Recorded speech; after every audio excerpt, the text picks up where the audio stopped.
crypto-monnaies, faillite, baisse des cours, cyberattaque, mouvement de défiance de la part de certains investisseurs. On va en parler avec Alexandre Stachenko, cofondateur de Blockchain Partner et directeur blockchain et crypto chez KPMG France. Bonjour, merci d'être avec nous. Quel bilan, est-ce que vous tirez de cette année 2022 ?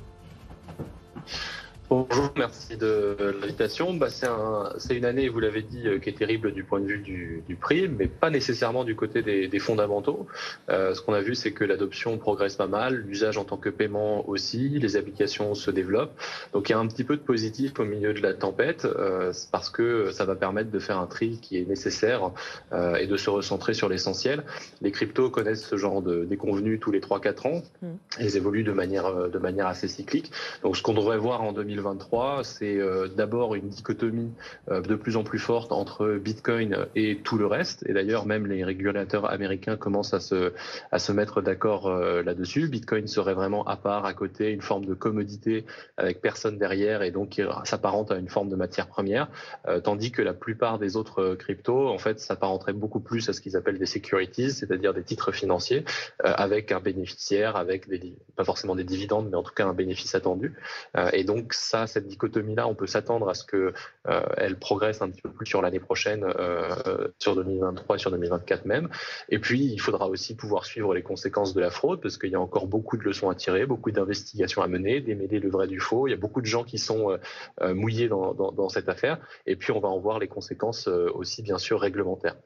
On a évidemment en tête, parce qu'il est récent, ce scandale de type FTX. Est-ce que ça peut continuer ? On voit Solana qui s'effondre, on voit Kraken qui réduit ses activités, qui se désengage du Japon. Est-ce qu'on est encore dans cette période d'incertitude, peut-être de scandale et de nettoyage peut-être du secteur, ou est-ce qu'on va assez vite remonter ? Alors la période de nettoyage, elle n'est pas finie. Il y aura encore probablement pas forcément des faillites. Je pense qu'il devrait y en avoir encore, mais il y aura encore des répercussions. Il faut d'abord faire un premier préambule qui est celui de faire bien la distinction entre FTX, dont il s'agit d'une affaire de fraude. C'est quelqu'un qui prend les actifs de ses clients pour s'acheter des villas aux Bahamas.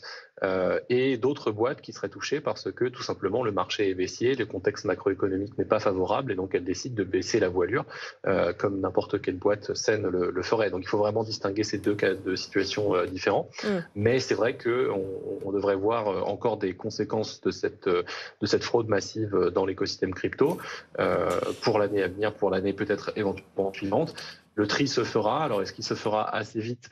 Il faut que ce soit à la fois sain, mais sans être, en tout cas autant que faire se peut, sans être violent.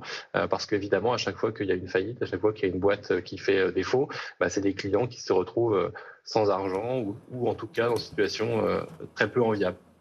Est-ce que cette année 2022, de votre point de vue, elle renforce le besoin de régulation, de réglementation sur les cryptos ?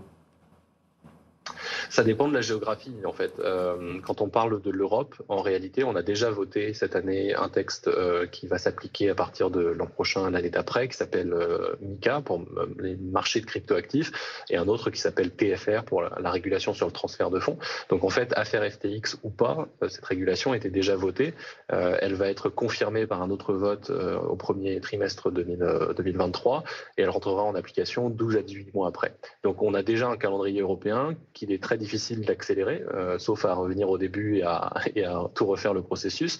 Donc c'est pas spécialement cette affaire FTX-là qui a créé ce besoin de régulation en Europe, parce que l'Europe a ce prisme et que la France a aussi, puisqu'en France on a une régulation sur les cryptos depuis la loi Pacte, donc ça fait plusieurs années maintenant.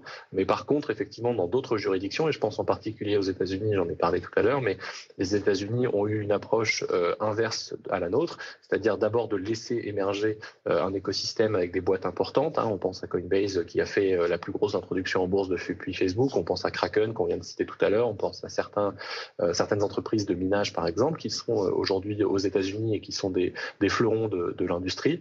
Et maintenant qu'il commence à y avoir du grabuge et que ça commence à secouer très fort et qu'il y a des gens qui ont perdu de l'argent, alors ils vont se focaliser de plus en plus sur la partie réglementaire.